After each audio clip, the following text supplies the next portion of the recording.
பண்டிகை பொங்கல், அவனுக்குன்னு இருக்கிற பண்டிகை. அதுக்கு 1/2 கிலோ அரிசி, கொஞ்சோண்டு சக்கரை, 1 முளை கரும்பு, 1 முளை கயிறு. அது இதுக்கு உத்தரத்தில் போட்டுக்கிட்டு தொங்க கரும்பு. தைப்பொங்கல் இப்படியா நடக்கும்? 15 நாள் விடுமுறை விடுவேன். தமிழர் தேசிய திருவிழா அறிவிச்சு 15 நாள் விடுமுறை. ஆண்டுக்கு ஒரு முறை எப்படா பொங்கல் வரும்னு உலக நாடுகளுக்கு ஒவ்வொரு தமிழரும் ஏன் இருப்பது போல செய்வோம். தமிழருடைய தொன்ம விளையாட்டுகள் கபடி, சிலம்பம், குத்து வரிசை எல்லாம் நடத்துவான். மாநாட்டம், மயிலாட்டம், கடலாட்டம், ஒயிலாட்டம் எல்லாம் நடத்துவான். ஒரு உறுதி எடுத்துக்க, என் பண்டிகை பொங்கல், என் பண்டிகை தைப்புத்தாண்டு, என் புத்தாண்டு. நான் அதை சிறப்பா கொண்டாடுவேன். என்னுடைய தேசிய திருவிழா, என்னுடைய தேசிய பண்டிகை பொங்கல். அதை பேரடிச்சாக கொண்டாடுவேன் என்று கொண்டாடுவேன். இப்ப கொண்டாட ஆரம்பிங்க. பொங்குகிற பொங்கல் ஒரு புரட்சி பொங்கலாக, புத்தரிச்சி பொங்கலாக பொங்கட்டும். அனைவருக்கும் தை திருநாள், அறுவடை பெருநாள், பொங்கல் நல்வாழ்த்துக்கள். தமிழர்களின் பாரம்பரியம், கலாச்சாரம், பண்பாடு, நாகரீகம் இப்படி எல்லாத்துக்கும் பெயர் போன பண்டிகைனா அது தை திருநாள். உழவர்களுக்கு மரியாதை, வேளாண் தொழிலுக்கு உதவியாக இருந்த கால்நடைகளுக்கு மரியாதைன்னு எல்லாரையும் பெருமைப்படுத்துற சிறப்பான நாளாவே பொங்கல் திருநாள் கொண்டாடப்படுது. கார்த்திகை தீபம், ஆடிப்பெருக்கு, சித்திரை முழு நிலவு இப்படி பல பண்டிகைகள் இந்த பட்டியல்ல இருந்தாலும் தமிழகத்துல ஜாதி, மத, பொருளாதாரம் பேதம் இல்லாம அனைவராலும் கொண்டாடப்படுற பண்டிகைனா அது பொங்கல் பண்டிகை தான். தமிழர்கள் மட்டும் இல்லாம ஜப்பானியர்கள் இதே தை மாசம் 1ஆம் தேதிய டோரினோ லிச்சின்ற நிறப்பெயர்ல அறுவடை திருநாளா கொண்டாடுறாங்க. ஆப்பிரிக்கர்கள், ஐரோப்பியர்கள்னு பலரும் தை மாத அறுவடை திருநாளை விழாவா கொண்டாடிட்டு இருக்காங்க. பொங்கல் என்பது மதங்களை கடந்த, ஏன் நாடுகளை கடந்த உலக திருவிழானே சொல்லலாம். காலம் காலமா நாம் பொங்கல் பண்டிகையை கொண்டாடினாலும் இதன் வரலாறு தெரிஞ்சுதான் நாம கொண்டாடுறோமானா அது பல பேருக்கு தெரியாது. பொங்கல் என்றால் என்ன, பொங்கல் பெயர் வந்தது எப்படி, இது போன்ற பல விஷயங்களை தெரிஞ்சுக்க நம்ம ஒயிட் ஷீட் ஹிஸ்டரி சேனலை சப்ஸ்கிரைப் செஞ்சு இந்த வீடியோவை முழுசா பாருங்க. மாதங்கள் 12லையும் தனி பெரும் மகிமை பெற்றது தை மாதம்.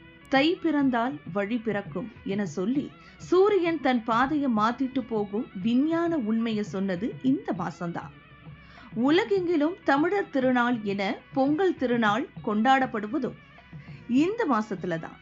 சூரியன் இல்லைன்னா உலகத்துல எதுவுமே நடக்காது. அனைவரும் வாழ, அனைத்தும் வாழ, நாள்தோறும் வலம் வரும் சூரியனுக்கு நன்றி செலுத்தவே இந்த பண்டிகை கொண்டாடப்படுது. பொங்கல் என்றால் என்ன, பெயர் வந்தது எப்படி? புதிய அடுப்பு, புதிய பானை மற்றும் புதிய விறகுகள் மட்டுமே பொங்கல் சமைக்க பயன்படுத்துறது வழக்கம். பழங்காலத்துல பொங்கல் வைக்க மண்பானைகள் பயன்படுத்தப்பட்டுச்சு.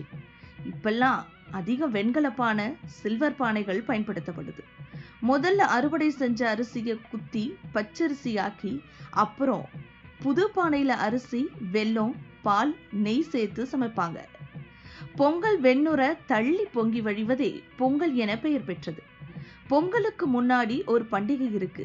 கிபி 8ஆம் நூற்றாண்டுல ஆண்டாள் இயற்றிய திருப்பாவையிலும் மாணிக்கவாசகர் எழுதிய திருவம்பாவையிலும் கூட இந்த பண்டிகையை பத்தி குறிப்பிடப்பட்டிருக்கு. அதுதான் மார்கழி நீராடல் என்பது. மாதங்கள்ல நான் மார்கழியா இருக்கிறேன் என கிருஷ்ண பரமாத்மாவே கூறியிருக்காரு. அந்த அளவுக்கு புனிதமான மாசம் இந்த மார்கழி. காலையில எழுந்து குளிச்சு கோயிலுக்கு போய் வழிபாடு செய்வது அதீத நன்மைகளை கொடுக்கும்னு சங்ககால இலக்கியங்கள்ல சொல்லப்பட்டிருக்கு. இதுதான் மார்கழி நீராடல்னு சொல்லுவாங்க. இதுதான் தை திருநாளுக்கு முன்னோடி. பொங்கலின் வரலாறை தெரிஞ்சுக்க நாம கிமு 200 ஆண்டுக்கு செல்ல வேண்டும். கிமு 200 சங்ககாலமான கிமு 200, கிமு 300கள்ல பொங்கல் என்பது சமஸ்கிருத புராணம் மற்றும் திராவிட அறுவடை பண்டிகையா குறிப்பிடப்பட்டிருக்கு. வரலாற்று முன்னோர்கள் பொங்கல் சங்க காலத்துல தை நீராடல் என்ற பெயர்ல கொண்டாடப்பட்டதா கூறப்படுது. பாவை நோன்பு சங்க காலத்துல கொண்டாடப்பட்ட தை நீராடல் தான் இன்று பொங்கலா கொண்டாடப்படுதுன்னு என்றும், அந்த காலத்துல பெண்கள் தை நீராடலின் போது பாவை நோன்பு விரதத்தை கடைபிடிச்சு வந்தனர் என்றும் கூறப்படுது. பல்லவர் காலத்துல பல்லவர்களின் காலமான கிபி 400, கிபி 800க்கு இடையில பொங்கல் மிகவும் முக்கியமான பண்டிகையா கொண்டாடப்பட்டு வந்திருக்கு. மழையும் வளமும் செழிக்க வேண்டி வணங்கி இளம் பெண்கள் விரதம் இருந்து வந்தனர். இந்த காலகட்டத்துல பெண்கள் பால் மற்றும் பால் பொருட்களை தவிர்த்து தலையில எண்ணெய் வைக்காம, கடுமையான சொற்களை பயன்படுத்தாம விரதம் இருந்து வந்திருக்காங்க. கட்யாயணி ஈரமண்ணில் செய்யப்பட்ட கட்யாயனி என்ற பெண் கடவுளை வணங்கி தை மாசத்தின் முதல் நாளன்று விரதத்தை முடிச்சுக்குவாங்க. மரபும் சடங்குகளும் நிறைஞ்ச இந்த பொங்கல் கொண்டாட்டத்தை திருவள்ளுவர் வீரராகவ கோயில்ல உள்ள கல்வெட்டுலயும் கூட இத குறிப்பிட்டிருக்காங்க. பொங்கலை பத்திய வரலாற்று ஆதாரம் முதலாம் ராஜேந்திர சோழன் காலத்துல தான் நமக்கு கிடைச்சிருக்கு. முதலாம் ராஜேந்திரன் காலத்து திருவொற்றியூர் கல்வெட்டு புதியீடு விழா என பொங்கலை குறிக்குது. புதியீடு என்பது முதல் அறுவடை. தமிழக விவசாயத்துல தொடர்ந்து நிலவும் இருவகை உற்பத்தி முறைகளான மருதம், முல்லை, வேளாண் முறைகள் ஒரே பண்பாட்டின் கீழ் பொருத்து முறை இணைப்பதில் தமிழர் அடைஞ்ச வெற்றியின் சின்னமே பொங்கல் விழா. புறநானூற்று பாடலிலும் பரிபாடலிலும் பொங்கல் விழா குறிப்பிடப்படுது. நெற்பல பொழிக, பொன் பெரிது சிறக்க என பழந்தமிழ் இலக்கியமான ஐங்குறுநூறு கூறுது. பொழி என்ற சொல்லுக்கு பொருள் செழித்தல், மங்களமாதல், வளமடைதல் என்பதாகும். பொழியிடுவது என்பது முதியோர் முதல் சிறார் வரை ஒன்று சேர்ந்து பொழியோ பொழி என கூடி ஒலி எழுப்புவது. தமிழர் பண்பாடே அனைவருக்காகவும் பொழிக என்பதே. மாபெரும் தமிழ் மக்கள் இனம் அத்தகைய உயரிய பண்பாட்டையே உருவாக்கியது. தமிழரின் பண்பாடு திருவள்ளுவர் முதல் பாரதி வரை தமிழர் பண்பாடு பகுத்துண்டு பல்லுயிர் ஓம்புதலே ஆகும். தமிழரின் தனிப்பெருமையாய் விளங்கும் திருவள்ளுவர் மனிதநேய சமத்துவ சமுதாயம் என்ற லட்சியத்தையே முன்வைத்தார். பழியன்றி பாத்தோன் உடைத்தாயின் வாழ்க்கை வழியஞ்சல் எஞ்ஞான்றும் இல். அதிகாரம் இல்வாழ்க்கை, குறள் எண் 44. தனது உணவை பிறருடன் பகிர்ந்து உண்பதை பண்பாடாக முன்வைக்கும் வள்ளுவர். முதல் நாள் போகி பண்டிகை. இந்த நாள் பழையன கழித்து புதியன புகவிடும் நாளாக கருதப்படுது. பழையவற்றையும் உபயோகமற்றவையும் விட்டெறியும் நாளாக கருதப்படுது. போகி என்று வீட்டின் கூரையில் பூலாப்பூ சொருகப்படும். அன்றைய தினம் வீட்டில் தேங்கி போயிருக்கும் குப்பைகள், தேவையற்ற பொருட்கள் அப்புறப்படுத்தப்பட்டு வீடு சுத்தமாக்கப்படும். வீடு மட்டுமல்ல, மனதில் இருக்கும் தீய எண்ணங்களும் தவறான எண்ணங்களும் நீக்கப்பட வேண்டும் என்பது இதில் உள்ள தத்துவமாகும். பழந்துயரங்களை அழிப்பதான இப்பண்டிகையை போக்கி என்றனர். அந்த சொல் நாளடைவில் மருவி போகி என்றாகிவிட்டது. அக்கால வழக்கப்படி வருடத்தின் கடைசி நாள் என்பதால் நடந்து முடிந்த நல் நிகழ்வுகளுக்கு நன்றி கூறும் நாள் போகி என பேரும் உண்டு. போகி என்று சில கிராமங்கள்ல ஒப்பாரி வைக்கும் பழக்கமும் உண்டு.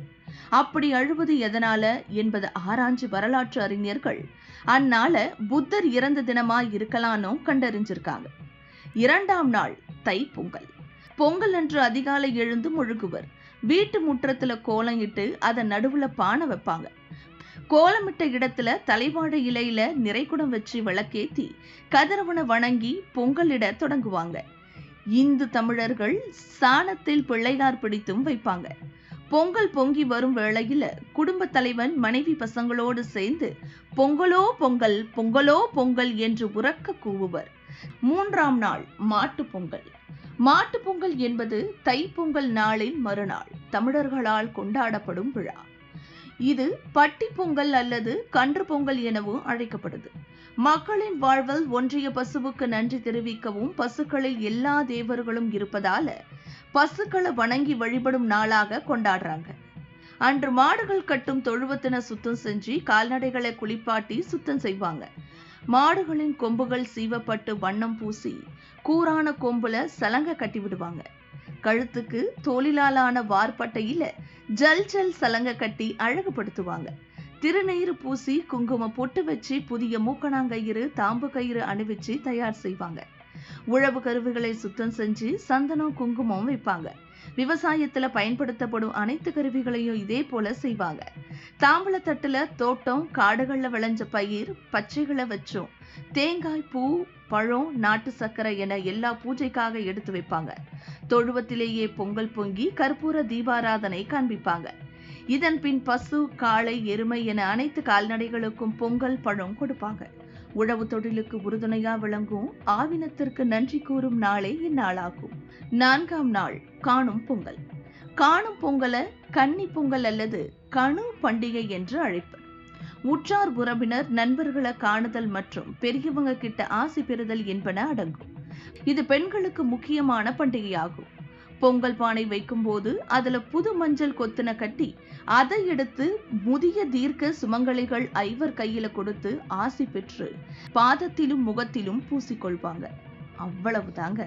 பொங்கல் பண்டிகை பத்தின வரலாறு உங்களுக்கு பிடிச்சிருந்தா நமது YGD History சேனலை சப்ஸ்கிரைப் செஞ்சு இந்த வீடியோவை உங்க நண்பர்களுக்கு பகிருங்க.